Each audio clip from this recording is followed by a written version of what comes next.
right, let's go ahead and get this crunk up, man. Make sure everything A1.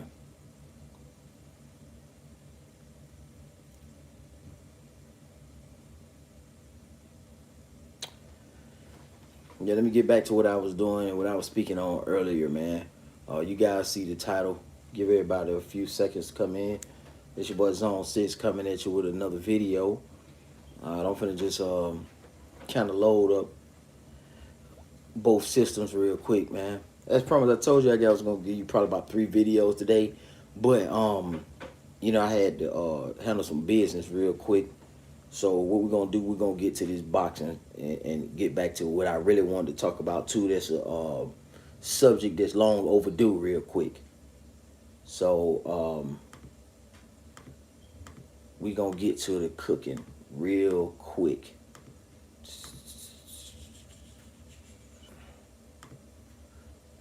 Alright.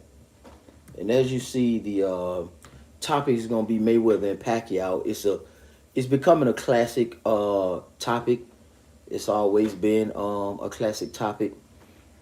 And let me mute this.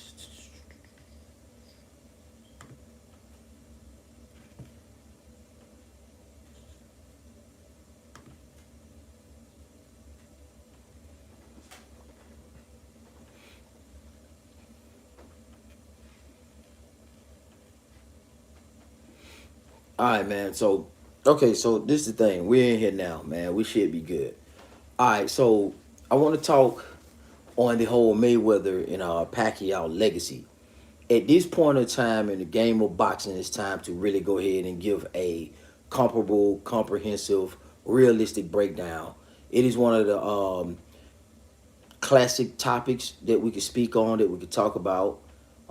If we go back into history a little bit, these guys have went through a couple of generations of boxing. They had a long list of accomplishments, and both are great fighters.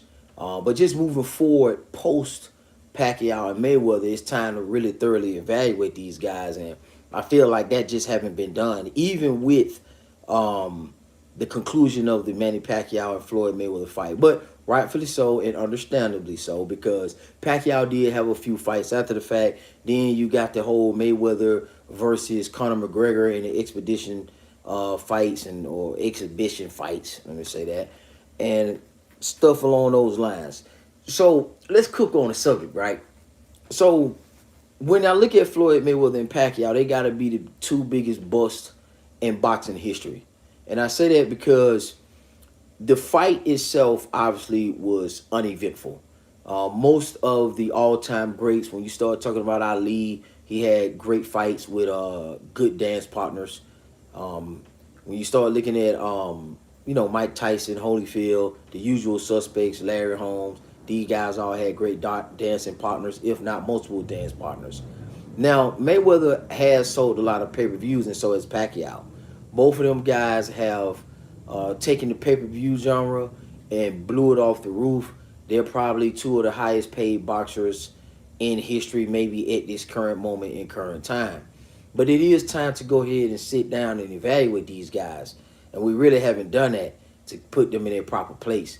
Now, and I believe that's the case because as much as we spent time on talking about Floyd Mayweather and Manny Pacquiao, they really not that high up on the all-time great list as we would have liked to have claimed and believed in the heat of the moment during the height of both of their careers. And I think this needs to be cemented, and I think it's time to place them where they need to go. And off the top of my head, just off the top of my head, and I'm going to do some research to bring videos on that, I don't think Floyd Mayweather and Pacquiao probably cracked the top 50. And I definitely know not the top 30, right? Because there's so many heavyweights that's going to consume 30 slots that Pacquiao and Mayweather clearly are not comparable or in the line of some of the all-time great heavyweights. Then you start talking about another 20 fighters, then you could attain that quickly, especially when you start talking about Henry Armstrong. Then you start talking about Sugar Ray Leonard. Then you start talking about Sugar Ray Robinson, Marvin Hagler. You can even throw Bernard Hopkins in there, Andre Ward. the Klitschko brothers. I mean, the list goes on and on and on once you get outside of the heavyweights. Although I did name Klitschko because they was closer in Floyd's generation. All right, so I'm gonna say this, man, and this to conclude it and put a pin on it because I haven't really addressed it since both of them are kind of retired. I don't think that they lived up to the expectations of what they could have and should have been. When it comes to Manny Pacquiao, I believe that the Henry Armstrong comparison was way out of line. And just for those who may not know, Henry Armstrong was undisputed in three different weight classes at the same time. That means that Henry Armstrong held the undisputed championship at 135, 147, and at 160, not 160, 126, 135, and 147. So that means that excludes transitional divisions. This man had three belts, undisputed, in three different weight classes at the same time. That's crazy. And I remember it was a point where they was comparing Pacquiao to Henry Armstrong to like suggest that he was just climbing up a whole bunch of weight classes because he won, titles in 8 different weight classes. But the thing about Pacquiao, Pacquiao never cleaned out a division. Pacquiao, even the division that you could point to, let's say you say, oh no, yeah, he did, yeah, he did. He did a lot of dirty work that Floyd wouldn't do at 147. But the truth be told, they both fought a lot of opponents that were similar. They both shared the responsibility of cleaning out the division. And it's the same thing with Floyd Mayweather. Floyd Mayweather nor Pacquiao has cleaned out a division. Now, you could argue that they had some great opponents. Cleaning out a division and having some great opponents does not suggest the same level of prestige because you fought some great opponents and you unified maybe. Even unification is great. You got the one belt or you beat the lineal champion maybe or got the Ring Magazine belt. Floyd and Pacquiao is known to do that. Floyd and Pacquiao is definitely accomplished fighters. They definitely A1, 10 toes down.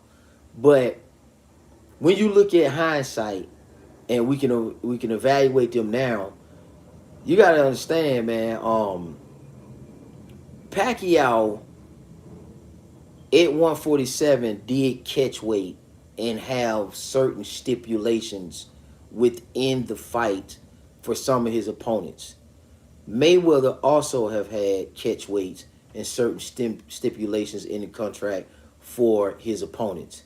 Now, we understand that De La Hoya has started this trend. And that's why De La Hoya has got repeated ass whoopings over his career because he was just bullshitting trying to be the A side. And to me, a lot of that stems, the current A side talk and conversation stems from De La Hoya, in my personal opinion. De La Hoya is also the person who birthed Manny Pacquiao into the game as one of the cash cows. He's also responsible for birthing Floyd Mayweather into the boxing game as one of the cash cows. Everybody knows this who follow boxing. And the issue that I have is that Mayweather and Pacquiao, I'm not going to say they manipulated or did anything foul. They just did what they had to do, and it's not that impressive. Now, is it impressive for them being boxing great? Are they Hall of Famers regardless of what I say? Absolutely. Do they have skills? Do they got money? Did they accomplish things? Did they change the world? Did they change the landscape of boxing? Absolutely. But a lot of people did. And most of the Hall of Famers did change boxing. So that's not to suggest anything special because they were just doing what it is that they're supposed to do. Also, we got technology that had progressed when, some guys was fighting on the radio. You know what I'm saying? It wasn't no pay-per-view. Some guys started fighting on TV. Some guys started fighting in color TV. And then some guys were able to fight through streaming services, as you know. So the difference of how popular or how many sales that one would get, it evolved and it was progressive in nature over the time in the boxing history and in the boxing game. So their contributions as far as financial clarity, financial success, man, we can't take that away from them. And Floyd, right, if he's talking about economic success and the most economic success within the game of boxing, and not taking punishment and be able to retire gracefully, then he definitely is the best to ever do it in that regards financially. But there, you gotta look at guys like Rocky Marciano, who got out the game quick as well too. He got on out of there and retired early too. Kawasaki did it. Andre Ward got out the game on time too. So it's not just Floyd Mayweather who made a bunch of money, accomplished some things, and then was able to escape with his undefeated record intact and his accolades and or faculties. Because Andre Ward is a perfect example of that, like I stated just a few minutes ago. Now, the reason it's the biggest bust in boxing history to me is because, first of all, I don't believe that either one of them moved the needle to crack anybody's top five of all time. Top 10, top 15, top 20. You may see Floyd in the top 30. And I can start to entertain some arguments for that or some claims for that, for both of them. But it's just not enough. They did not create any separation within their fight. It's not like this was Deontay Wilder and Tyson Fury.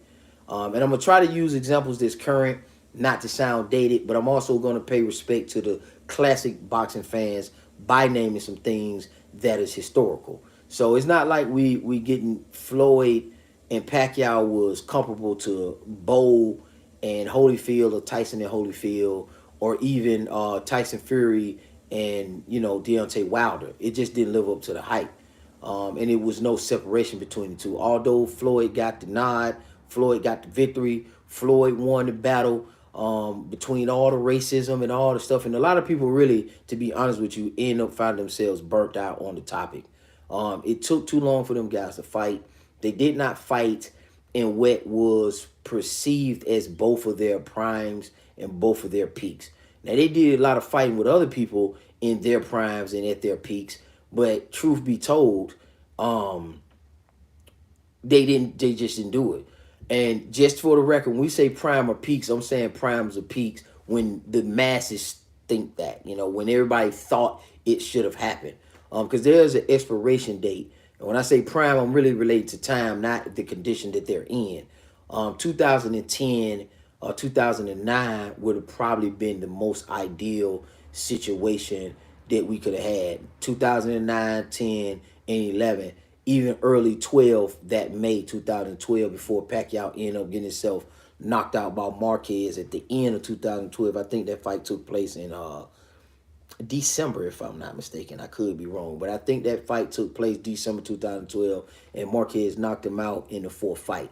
And it took a lot of luster off of the fight at that given time, at that point. So I think that Floyd Mayweather them, and I'm not going to rag on them, and I'm not going to speak too long on them. It's just one of the things that I want to highlight and bring to the attention because it hasn't been spoken about. We get a lot of ranking videos, and we get a lot of videos about the history. But we all know that we had a lot of energy vested into these guys' career. Everybody universally know Pacquiao and Mayweather's career because they pretty much are aligned. You get the similarities once they start hitting 4-7. Once Pacquiao beat De La Hoya, beat Ricky Hatton, beat Cotto, the career started to shake and kind of merge and be within each other. Now, obviously, Mayweather got Canelo, and then Pacquiao got Bradley 3 times. Obviously, Canelo got Victor Ortiz and Andre Berto, but Pacquiao got Keith Thurman, your Ugas, and your Jeff Horns.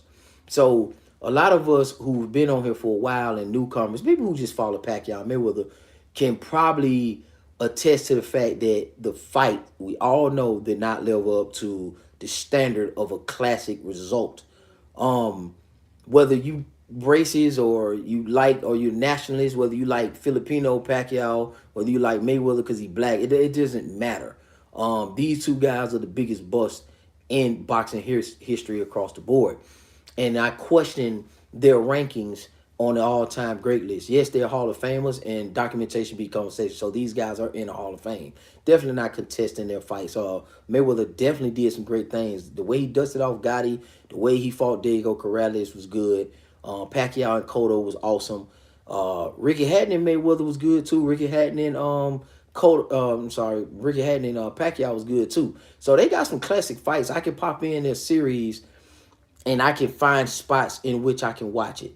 Mayweather, on the hand, once he get to 4-7, a lot of his stuff get pretty hard to watch. And you know, I believe that at 154, his fights was better at 154. I almost want to suggest that Floyd Mayweather was better at 154 than 147. I mean, he beat Oscar up there, he beat Canelo up there, and he beat Cotto at 154. Given the standard that you know, those guys was within his weight class. Maybe we should have saw it at 147, maybe. You know, but 154, Floyd looked a little bit sharper, and he got a lot of major victories at 54. Pacquiao did a lot of his good work at, you know, 35, 30. He did some work at 147. He tapped up to 154 one time just to fight Margarito. That was a good step up. But there were weight conditions on there. There were clauses in place for Margarito as well. And Pacquiao and Mayweather both really played the system. They never cleaned out a division. They never really took the hard fights. Neither one of them dared to fight Paul Williams when he was at 147 at all. You know what I'm saying? At all. So that's something that was missing. Neither one of them dared to go up to 54 or meet Sergio Martinez at 54. Sergio Martinez was the king on the pound for pound list for a minute, probably number 3, probably behind Mayweather and Pacquiao. It was a time where Sergio Martinez was probably pound for pound number 3, or at best 4, you know, maybe behind Ward and Rigondeaux at the time. But Sergio Martinez was definitely in the top 5 pound for pound at a given time when he was running through people at 160. And keep in mind, Sergio was a small 160. You know, Sergio Martinez tapped in at 147, got stopped by Margarito. Most of us kind of know that.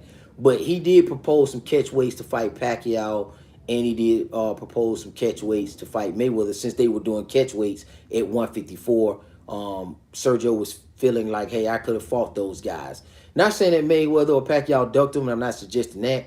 I'm just simply saying that they are the 2 biggest busts probably in boxing history. I can't think of anyone else that was a duo that's supposed to fight each other and it did not live up to expectations as gross as the Manny Pacquiao and Floyd Mayweather debacle. They did make us wait too long. It was a lot of videos and conversations centered around Mayweather and Pacquiao, rightfully so, because those are good talking points. It did have a highlight and a spotlight on boxing for a while. ESPN used to talk about it, but it just pretty much took too long for it to happen. Within the fight, it was an eyesore. That was their classic moment, and it just did not deliver. On top of never being, like, neither one of them was ever undisputed. And then this is not just a new thing to be undisputed. Undisputed been around for the longest. We've all seen some of these classic guys that will be ranked above Mayweather and Pacquiao achieve undisputed. I mean, Crawford, you probably at this point, depending on how Crawford ends his career, you could argue that Crawford is a superior and more accomplished fighter than Mayweather and Pacquiao. Let's keep it a buck. Especially if he becomes undisputed against Errol Spence, and his resume is crazy. This is Terrence Crawford. And then we don't know if he'll go up and challenge Jamel at 154. And for God forbid he becomes undisputed at 154. If Terrence Crawford becomes undisputed at 147, 140, and 154 against those 2 opponents, Errol Spence and then Jamel Charlo, there's no case that you can make for Floyd Mayweather or Pacquiao over Terrence Crawford. There's just no way. I mean, even if Crawford was to beat Spence now and he was to retire undisputed, I would have Crawford over Pacquiao and Mayweather easily. I would start to take taking the thought process of Terrence Crawford being probably up there with Sugar Ray, like in the Sugar Ray Leonard and the Thomas Hearns run. I would really consider that because Terrence Crawford would have earned that. But obviously he got to accomplish that. They say this fight's supposed to be happening this June. We'll see. You know, you can't trust these niggas until they get in the goddamn ring because they'll pull some bullshit, including hamstrings, all kind of stunts, get into it with their wife, and then the fight's off. So we'll never know until these guys actually get into the ring. But I just want to say that and clarify that as we start this journey and we start to cook on this boxing and get these guys up on here so we don't have any of these contradictions, because it's one of these standards that people go to and set, and this is dishonest or it's disingenuous. They'll set up these different rules and speculations for Canelo Alvarez and other fighters as opposed to what they said during the Pacquiao Mayweather era. So the standards changed. There was one point guys were literally saying on YouTube, to benefit Floyd Mayweather, that it is more prestigious to go 12 rounds than get a knockout. That was happening in YouTube at one point in time. And I had never heard something so ridiculous in my life. So we've come a long way, and I still hear a lot of idiotic shit from people on YouTube as far as the boxing, because a lot of people get into the weeds of racism and socialism and all these social constructs that's all in politics. But most of us hardcore boxing fans, we get on here to kind of give our rankings, give our perspective on two fighters in comparison to each other. What do we think about titles, linealship, 1960s boxing, the lightweight division, so forth and so on. The current boxers, old boxers, new boxers, it doesn't matter. So most of us who are purists, we tend to do that a lot and lean toward that habit in those conversations. So I really believe that without a shadow of a doubt that Mayweather and Pacquiao is not in the top 50 currently as it stands. I don't think that they are as high on the all-time great list as one would imagine in comparison to the other fighters that I would put in the top 50, right? I mean, we're not putting Mayweather and Pacquiao over Joe Louis. Okay, we all know that. We're not putting them over Rocky Marciano. We're not putting them over Mike Tyson, Holyfield, Joe Frazier, Ali, George Foreman. I mean, you talking about Larry Holmes. It's already got them 10 heavyweights right there. You know what I'm saying? So I already know that they probably won't make the top 50. Now, if you think they can make the top 50, I would like to hear anybody argument on it or response. You could type it in the comment section. If you think that they are not the biggest bust in history across the board, or you think Pacquiao is just Pacquiao the biggest bust and Mayweather's not, or you think Mayweather's the biggest bust and Pacquiao's not, or you think both of them are the biggest bust in history, because I think they are the two biggest busts in history that are regarded as elite high-level fighters, and their careers are very, very popular, and everybody followed it. So when I say the biggest posers and imposters in the Hall of Fame, pound for pound, have to be them two pound for pound frauds. Just keeping it a buck. There was a lot of work that was skipped over and missed. We got a lot of manufactured fights, like Lucas Matisse versus Pacquiao. I don't know why that happened. Chris Algieri versus Pacquiao. Don't know why that happened. Don't see how Sean Porter didn't get to fight with Pacquiao. Sergio Martinez didn't get to fight Pacquiao. When they brought up Paul Williams, they said absolutely not. I don't see how Mayweather missed Paul Williams and Sergio Martinez. I really don't know how we got Robert Guerrero. I don't know how we got that fight. The Victor Ortiz fight was a botch. I can understand the Ricky Hatton, that was an overdue fight. I definitely understand De La Hoya. We did get Shane Mosley, but I can argue, for me, I didn't get any of the Floyd Mayweather fights that I technically wanted to see. When I go back and I actually honestly think about it, for me personally, Floyd gave you all the fights that he wanted to see. Not to say that or suggest that his fights was trash or he shouldn't have taken some of those fights, because he had to do what he had to do, but he missed a lot of people that was in his path. A lot of people didn't object or like him ducking Margarito. Margarito ran up on him and said, hey, I wanted to fight him, but most people say he was contracted and looking at De La Hoya, so that's not considered a duck. Okay, that's cool. That makes sense. You get a fight with De La Hoya as opposed to Margarito, you definitely do that. All right? But there's a lot of work that was left on the table. Why didn't we get Keith Thurman versus Mayweather?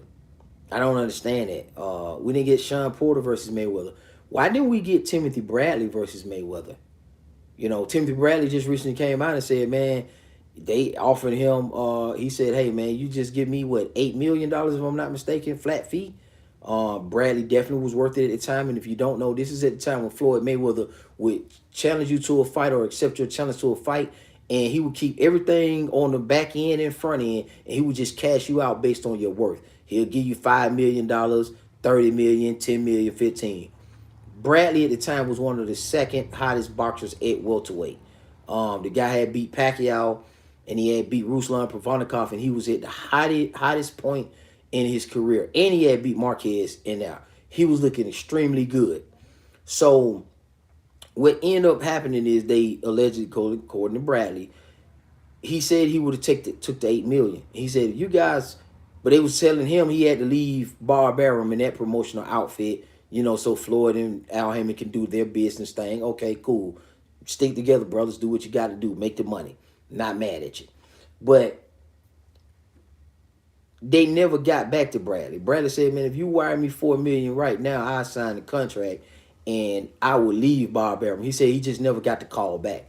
So I don't know if they were just fucking with Bradley or whatever. And then when Bradley name would get brought up to Senior, Senior would be like, "Oh man, I don't Bradley don't care nothing about nothing but his body." So what the fuck? What they got to do with anything? So he was just saying Floyd would whoop him because Bradley, I guess, is just a workout guy, and he just looked the part. But Floyd Mayweather would beat him. So I don't know how we missed that. I don't see how we got the Maidana over Amir Khan fight. Floyd had put up a poll on the site, and I remember us all voting in large numbers for the Amir Khan versus Mayweather fight due to the stylistic matchups at the time when Amir Khan was not so defeated as he is now.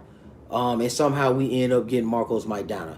I don't know how that worked because Marcos Maidana should have been rematching Adrian Broner, but Floyd stepped in and cleaned up that work 2 times. The first fight being extremely close.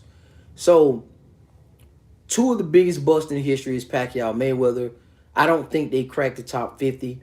I think their historical fight that could have put them on the map was not all the other guys that they dueled, cleaned up. Because both of them dudes, both of them motherfuckers actually helped each other clean out the division. And they rotated the opponents around. So Mayweather could gauge on what numbers Pacquiao had if he fought this particular fighter and vice versa. And these guys was fighting each other leftover, ping-ponging back and forth, really pretty much whooping both opponents' ass or all their coming opponents' ass, except the most dangerous opponent that they could have had in common, like a Sergio Martinez, like a Paul Williams. Okay, that's an example of what I'm talking about.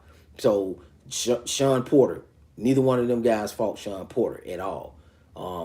So it is what it is. It's one of them things, man. That's just what I had on my mind for the second video. I might drop another one today, but I might be good for the day. I just wanted to get that one off my chest and see what was going on. If some fellas want to go live or anybody want to do something about anything on the topic, I'll probably crank it up again later on tonight past about 9 o'clock Eastern time zone. I'll check back on it, see how I feel. But I told you guys I'm going to probably give you 3 today. Maybe, I'm not sure. This is 2. And then I gave you the one with Blood today. Shout out to Blood Boxing. So we're going to make these rounds. And this your boy, Zone 6. That's my opinion. That's my thoughts, man. Give me yours. Respond, comment, subscribe, write, do whatever you want to do. It ain't that personal. Hit me up how you want to do it. It is what it is. Zone 6, I'm out.